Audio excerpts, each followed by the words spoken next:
Welcome to the YouTube channel Ukraine Today. Vladimir Rabchun is here with you in the studio. Subscribe to our channel and give this video a like. It's quick and easy for you and it makes us happy. YouTube's algorithms like it and it helps promote our content. Let's get straight to our topic. Our topics, actually. The US Special Envoy to the Middle East, Steve Witkoff, will visit Russia. This is expected to happen as early as this week. At the same time, Trump has announced that sanctions against the Russian Federation will be tightened if the war in Ukraine does not end by August 8th. Furthermore, neither Putin nor Medvedev nor any other official representatives of the Russian Federation have commented on Donald Trump's statement about moving nuclear submarines closer to Russian territory. This comes after Medvedev's threats, I remind you. The federal TV channels didn't report at all that Trump made such a statement and gave the order to move nuclear submarines. All the details are in the report. US President Trump reminded that this Friday marks the end of the 10 days given to Putin, and Special Envoy Witkoff will travel to Russia in the coming days. Moscow had strongly requested his visit. Yes, there will be sanctions, but it seems they are quite good at avoiding them. You know, they're cunning characters and they're good at dodging sanctions. But we'll see what happens. Steve, I think, will head to Russia this Wednesday or Thursday. They would like to see him.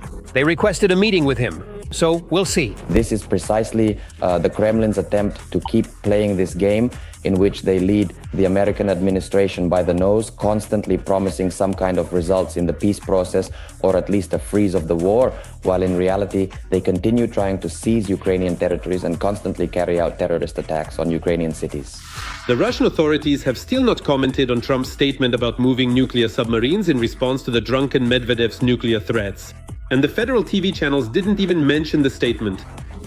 I have already made a statement. There was a threat from Russia, and I considered it inappropriate. And the answer is this: the nuclear submarines are already in that region, exactly where they are supposed to be. At this point, it's more of a PR move by the American president. It's a reaction to Medvedev's words, who frankly isn't taken seriously, not just in the West, but even within the Russian political circles. That's why I think that in this context, Russia is trying not to escalate and not to give Trump more reasons to take tougher actions against the Russian Federation. In addition, Trump continues to put pressure on Russia's main economic allies. The Trump administration has already directly accused India of financing the war against Ukraine. President Trump has made it very clear that it is unacceptable for India to continue financing this war by purchasing oil from Russia. People will be shocked to learn that India, in fact, relies on China to buy Russian oil. As for India politically, they do indeed belong more to the Western world. And in fact, the influence of the US on India remains strong, stable, clear, and quite tangible. Therefore, regarding secondary sanctions and India's participation in trade with the Russian Federation, such a move by the Trump administration could indeed affect the economic relationship between India and Russia. Every voice matters. Join our community, support independent journalism and help us bring you the truth from Ukraine. Become a member of Ukraine Today. Join us now.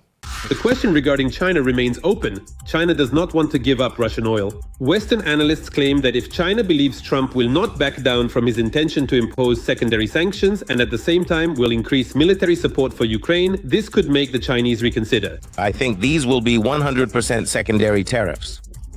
We expect that most of the Western alliance supporting Ukraine will follow this example. And anyone who buys Russian oil under sanctions should be prepared for this. The Chinese take their sovereignty very seriously. We do not want to infringe on their sovereignty. So if they want to pay a 100% tariff, let them pay. Yes, from an economic standpoint, it is certainly much more beneficial for China to trade with the United States than to support Russia. At this point, yes, we can say that China has largely dropped its mask and is now openly stating that it will not let Russia lose this war. Therefore, I wouldn't draw any definitive conclusions just yet about how effective American sanctions against Chinese companies might be, or whether, in this case, political logic from Beijing will outweigh economic benefit. It seems that Trump is increasingly shifting from neutrality to supporting Ukraine. The US State Department has stated that America remains a reliable ally of Ukraine. This administration is striving for a long-term, durable, and sustainable peace in the region. We want to continue standing side by side with Ukraine as Ukraine calls for a comprehensive and complete ceasefire that will stop any attacks on the civilian population and critical infrastructure. But despite all the threats, According to statements made in the Kremlin recently, what Putin wants from Ukraine is capitulation, and he will not agree to a compromise. As for any disappointments from anyone, all disappointments arise from excessive expectations. This is a well-known general rule. It is interesting to consider how far Putin is willing to go. After all, of course, sanctions mean nothing to him personally. It is ordinary people who support him so much who will suffer from the dictator's irrational decisions. Political analyst and head of the Center for Analysis and Strategies, Igor Chilenko, is joining our broadcast. Igor, glad to have you with us. Hello! Today, Kyiv Post published a report stating that, apparently, this week the special envoy of the US President, General Kellogg, will come to Kyiv, and that this visit may take place in parallel with Witkov's visit to Moscow. Now, I perfectly understand what Kellogg could be doing here, besides just being, well, how should I put it, a much-anticipated guest, right? There are plenty of topics to discuss in Kyiv and in Ukraine as a whole, including, for example, arms supplies. Why would Witkov need to go to Moscow at this stage? I think the definitive answer to this particular question was given personally and quite clearly by Donald Trump himself, who explicitly stated directly that Witkov's significant visit was actually initiated by the Russian side, a fact that has been widely acknowledged. So it's quite abundantly obvious that this is a desperate attempt to grasp at straws, to catch the very last train, fully realizing that President Trump's deadline, well, quite obviously, if he truly wants to change it at all, it would only be to significantly shorten it. And so, the Russian Federation, with its persistent intentions, wants to keep dragging this entire situation out even further, prolonging the inevitable. By the way, I'd like to point out that even the reaction, for example, regarding the meeting between President Zelensky and the preparation for the meeting between President Zelensky and the Russian dictator Putin, to which Peskov, the Kremlin spokesperson, said that expert groups should work on this issue, is quite obviously yet another demonstration of dragging out the process, something that remains the main line of the party in the Kremlin right now. So, regarding Witkov, I think, yes, this is precisely an attempt to sort of go back to around April. We remember how after his visit to the Russian Federation and his meeting with Putin, Witkov returned and had a series of active broadcasts where he talked live on those same channels about what a good person Putin is and how much he longs for peace. And in fact, I truly believe that the Kremlin is now actively trying to achieve a very similar and significant effect. That is to effectively slow down, to deliberately slow down Trump's political will and his determination to keep tightening, to keep toughening policy in the complete absence of any meaningful compromise from the Russian Federation. But the fact that Kellogg is coming to us at the same time, of course, that's a positive sign. We are always glad to see him personally, as well as his family. They have truly shown respect for the Ukrainian people and have provided significant assistance. So here, of course, the crucial question is both about significantly intensifying the provision of arms supplies and, quite obviously, further meticulously coordinating strategic steps on precisely how to effectively counter the ongoing Russian aggression. But again, if Keith Kellogg arrives in Ukraine or is expected to arrive soon or this week, since this information has not yet been confirmed, once again, similar reports have appeared, but without citing specific sources, and the White House remains silent for now. And regarding the point you mentioned about Witkov's visit to Moscow, okay, Russia initiated this, they requested for him to come. So what now? After all, the White House doesn't dance to Moscow's tune and won't follow the lead of the Russian dictator. I'm just sharing my opinion. In my view, at this stage, canceling this visit and making an official statement about it would be more effective than, say, Witkov's visit and his meeting with Putin. And what do you think? Well, first and foremost, I'll point out that the significant visit to Moscow was originally supposed to be combined with a very important visit to Israel as part of a broader diplomatic effort. And as we know, the situation in Israel has dragged on. Hamas steadfastly refused to engage in any negotiations and subsequently released a profoundly disturbing and very harsh video of an innocent Israeli hostage who is, of course, tragically being starved. Who is being starved and was forced to dig his own... Dig, yes. Well, I won't go into those details now, but still, yes, it's simply outrageous. But nevertheless, I think Witkov has much more to deal with in the Gaza Strip right now. In fact, that's exactly what he's officially working on. He's not actually an official special representative for Russia. But nevertheless, it's obvious that the Russian side, I think, through the same Dmitriev, wants to establish contact now. But the question is, what will the conversation be about? Vitkov hasn't shown any strategic achievements. He has only played the role of a sort of messenger.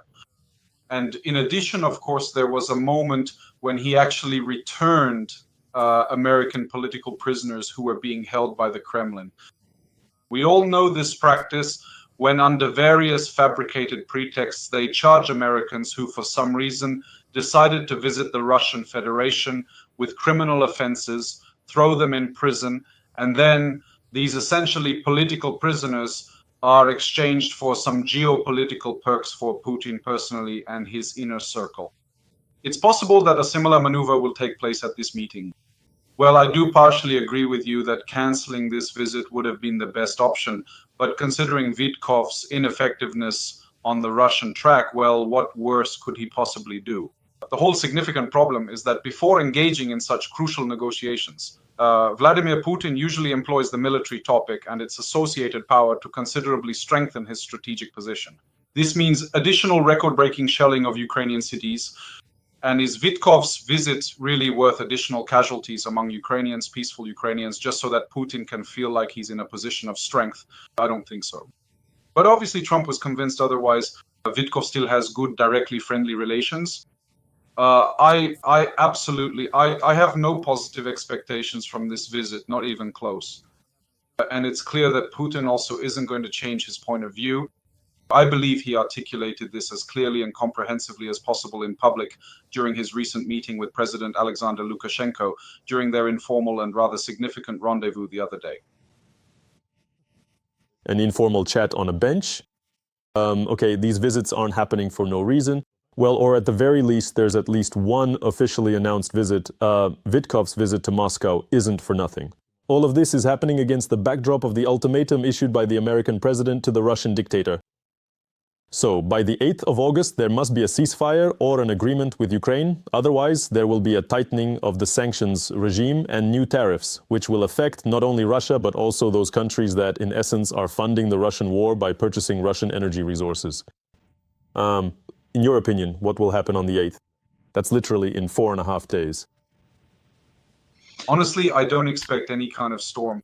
Based on Trump's current actions regarding, for example, the significant nation of India, I think we will undoubtedly see more rhetoric and clear signals, specifically political signals, that any cooperation with the Russian Federation, including the purchasing of Russian energy resources, will inevitably have very serious consequences, including detailed explanations for higher tariffs and potential economic repercussions. But again, regarding the situation in India, I would note, just this very morning, I decided to take a moment and remind myself precisely how it all truly began. Like in the song, Do You Remember How It All Began? Back in April, on what was called Liberation Day in the US, when Trump first published his lists of tariffs for various countries, at that time, for example, India had a rate of 26%. But now, due to the direct purchase of Russian energy resources, we see that it's already 25%. So it's still unclear whether this is cumulative or if it's just 25%. We'll have to see how this actually plays out in practice. But right now, I think that even such active political signals, they are shaping business, Indian business in particular. It's not so much the authorities, but rather business itself that is the main actor here, that it is advisable to purchase oil from other sources whenever possible. It's clear that some refineries are specifically configured for the Urals grade. That's a heavier type of oil, as we remember, but nevertheless, it's obvious that they need to adapt their operations since Russia is definitely not a reliable supplier. And there are very serious economic and geopolitical consequences involved. Trump made another post on his social network, Truth Social, and this post is actually about India. It says the following: India not only buys huge volumes of Russian oil, but then sells a significant portion of that oil on the open market, making enormous profits. They don't care how many people in Ukraine are dying because of the Russian war machine. That's why I am significantly raising the tariffs that India pays to the United States of America, wrote Donald Trump. Thank you all for your attention. And so, President DJT, Donald J. Trump. It turns out that the first warning, the first Chinese warning to India, which was voiced by Trump with the introduction of a 25% tariff, didn't really affect India much, or on the contrary, had an impact, but not in the way that was expected in the United States or in the White House. India began purchasing Russian oil more actively. What guarantee is there that the same thing won't happen now? Well, right now we see, for example, a contract from the largest Indian counterparty who immediately purchased 7 million barrels of American oil. So yes, they kind of, business also understands now that it's necessary to send certain political signals. By the way, I would call this the first Indian warning to China. In other words, this should still be viewed in the context of further negotiations between the US and China within the framework of their bilateral trade agreement. We remember that nothing came out of the meeting in Stockholm, where Besant was talking with the Chinese delegation. That's why I think that India will now simply serve as an example that there will be consequences for ties with the Russian Federation. So basically, it's what I said earlier. And India, in principle, as I understand it, is ready to take on such a role. Officially, they will not refuse to import Russian oil. But the businesses themselves will now quite obviously start replacing their current suppliers and also actively look for, let's be completely objective and realistic about this, look for some elaborate schemes to officially import Russian oil as if on paper it was genuinely produced in a third entirely different country. By the way, I absolutely wouldn't rule out that the United Arab Emirates might be involved in this process, as well as other such intermediaries. Even China, by the way, I wouldn't be surprised about that either. But we will certainly see, since actively fighting against such intricate schemes is also a crucial and significant element of tightening the existing restrictions against Russia's various international partners. Igor, we're discussing global issues here. Maybe we're doing it for nothing. Maybe it's all pointless, all for nothing. I'm talking now about what's happening with nuclear or atomic threats from the Russian Federation and from the United States of America.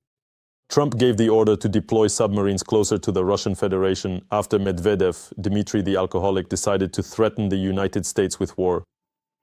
Now here's an interesting point. After Trump published this information and publicly announced that, yes, he really did give the corresponding order, neither Medvedev nor Putin nor Peskov, no one commented on the situation. They were at a loss for words. Well, they did comment. Peskov commented. So Peskov did after all, yes, my apologies. Very cautiously, noting that Medvedev's position is his personal opinion and that Russia's foreign policy is formulated directly by Putin. But it was all very weak, such a feeble reaction. They had to say something in response to that. But I think that in reality, this is a game right now, like they say, it takes two to tango. Because on the one hand, Trump is deliberately escalating the situation. I'm seeing a sort of Cuban Missile Crisis 2.0 scenario here. But again, there are no real threats of using nuclear weapons. No, this is fundamentally about carefully creating the necessary conditions to effectively force a high-level, crucial meeting in order to ultimately and finally reach some kind of mutually acceptable compromise positions, and under the compelling pretext of preventing a devastating nuclear war, to absolutely ensure that these hard-won compromises are actually and genuinely accepted by all parties involved. The main thing here is that Ukraine doesn't lose its agency, because it's obvious that the Russian dictator definitely has such intentions. But again, how does the Kremlin play this topic? Not through official representatives, not even through Medvedev. Instead, they pick some expert and spread the message through TASS and other federal sources. What is it? Well, it would be nice to deploy a missile system in Cuba and Venezuela. And so, once again, they're playing the Cuban Missile Crisis card. That's it. Well, obviously, you can keep playing this game for a long time, but personally, I see this as a kind of precursor to a possible meeting in China at the beginning of September. And then we'll see what happens next. One thing I'll note about the base, you have to understand, there's really no need to move a nuclear submarine or even two subs somewhere near the shores of the Russian Federation, because they're armed with Trident II missiles. And the Trident II can fly 12,000 kilometers. So, well, there's absolutely no point in doing that. In other words, if there's an order to use them, it will be carried out. So basically, Trump just made a nice political gesture, a signal that, well, it's not worth playing with nuclear rhetoric.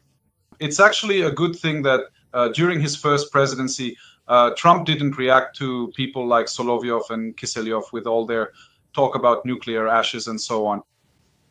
Well, yeah, okay.